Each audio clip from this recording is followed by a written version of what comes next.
Rodger Goodell and NFL owners tolerate college football for two reasons. First, there is a developmental aspect to the sport. Second, it is different enough not to be direct competition. That has changed after this recent round of realignment, and if there is anything we have learned over the years, it's that NFL owners under the current commissioner will do any and everything to make as much money as possible, including destroying anything that stands in its way. Rodger Goodell and NFL owners, they're coming for college football, and there's nothing the sport or anyone else can do about it.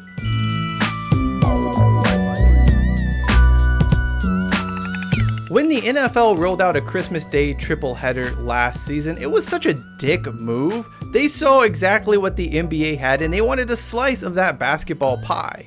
Oh look, the league has another Christmas Day tripleheader set for 2023. There are no rules or decorum for Rodger Goodell when it comes to making money. That was simply the latest example of league leadership stifling anything remotely resembling competition. Those in charge of the college football playoff, conference commissioners, basically everyone within the sport of college football somehow thinks it's safe from the Death Star, as if they're not worried about their planet getting destroyed by the NFL. That is a level of naivety that eventually does get you destroyed. Make no mistake, Rodger Goodell and NFL owners are coming for college football. Hell, they've already swooped in on Black Friday. A day typically reserved for college football now belongs to the professionals. And after the most recent round of gerrymandering and other shenanigans, that's simply the beginning here. College football is now a competitor to the National Football League. For some reason, though, there are still a lot of people inside college football who think their sport and the professional version are different and unique and whatever they want to use to describe it. That's not reality. That's not based on anything apart from a whimsical notion of what college football happened to be decades ago. Today, you have a small concentration of teams from what was like 120 to about 40 competing in a playoff format to determine a champion, with players also being paid through NIL deals. This looks like, this smells like, this appears to be a light version of the NFL. College football has always styled itself as this sort of quasi-minor league to the NFL, a place where high school kids could develop as players, develop their bodies, earn a college degree, and then head off to the professional ranks.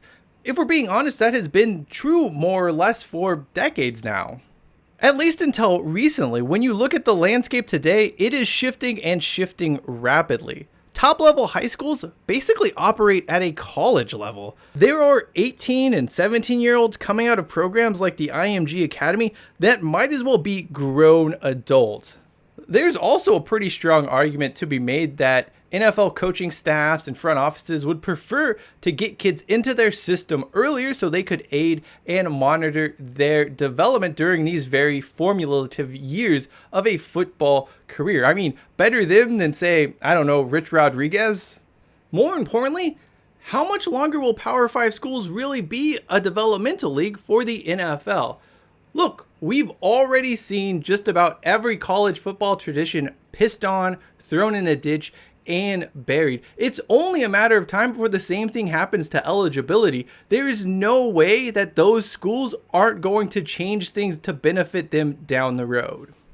The first change will likely see student athlete eligibility increase from 4 to 6 years so players can pursue their graduate degree or whatever excuse the NCAA comes up with.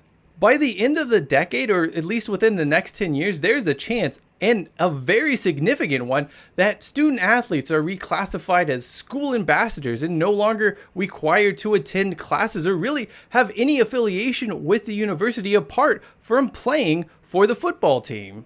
Some of you out there are up in arms saying, oh, that would never happen. College football would never let players play longer, whatever.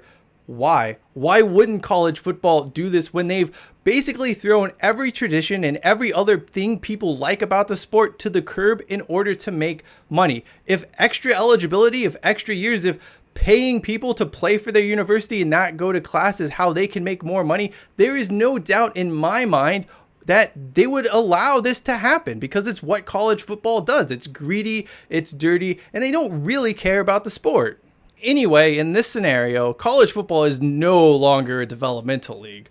While there would still be players who would opt to go to the NFL after 3 or 4 seasons, the middle class would face a difficult decision.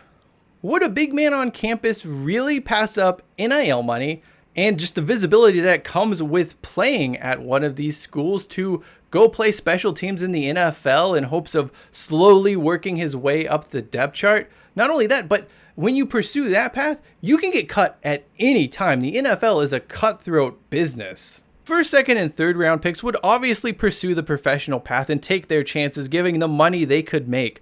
But those late round guys would have a very difficult choice to consider about going pro or sticking around the college game.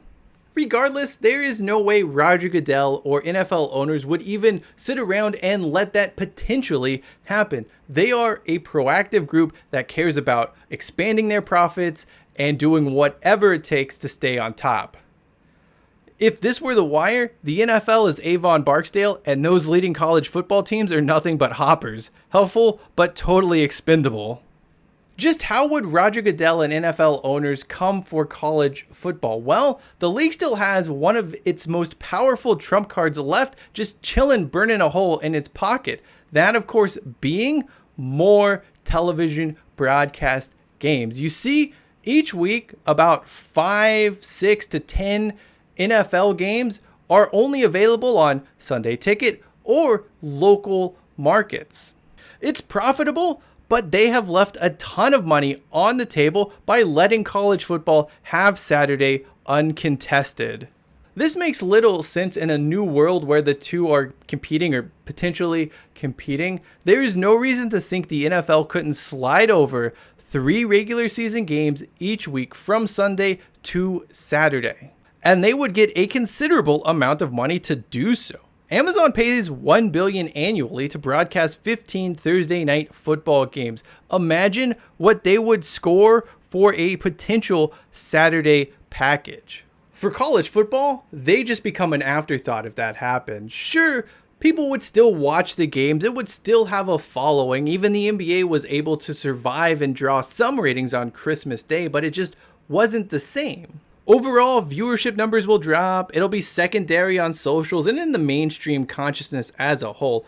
Basically, the NFL will do the same thing to the P5 that the P5 did to those G5 schools.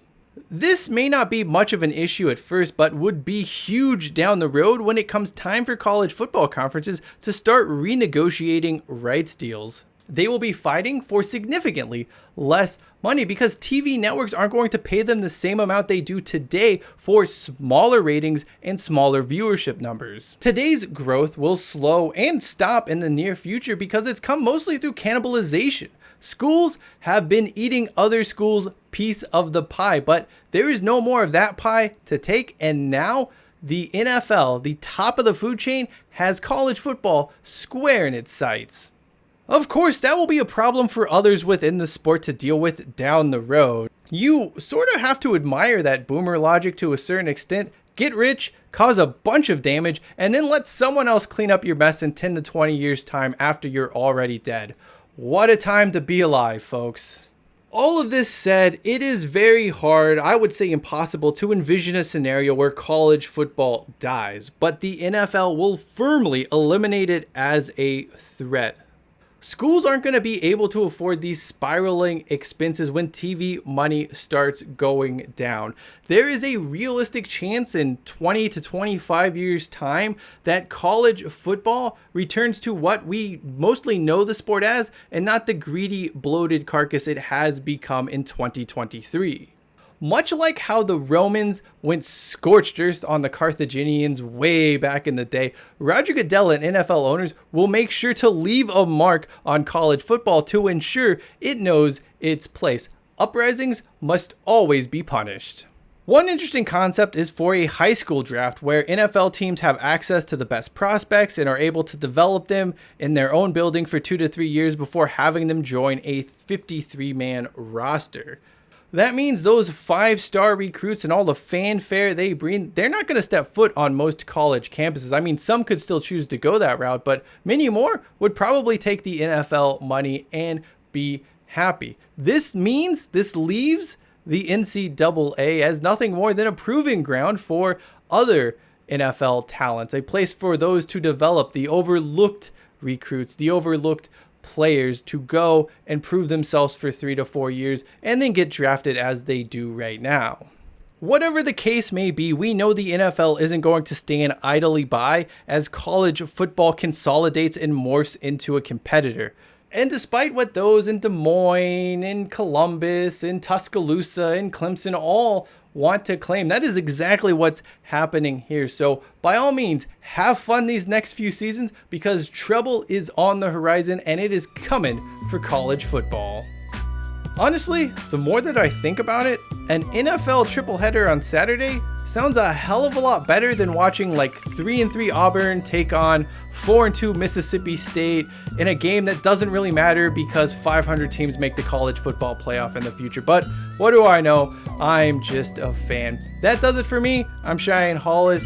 This is the Touchback. Subscribe if you'd like to. And as always, hashtag take it out to the 25.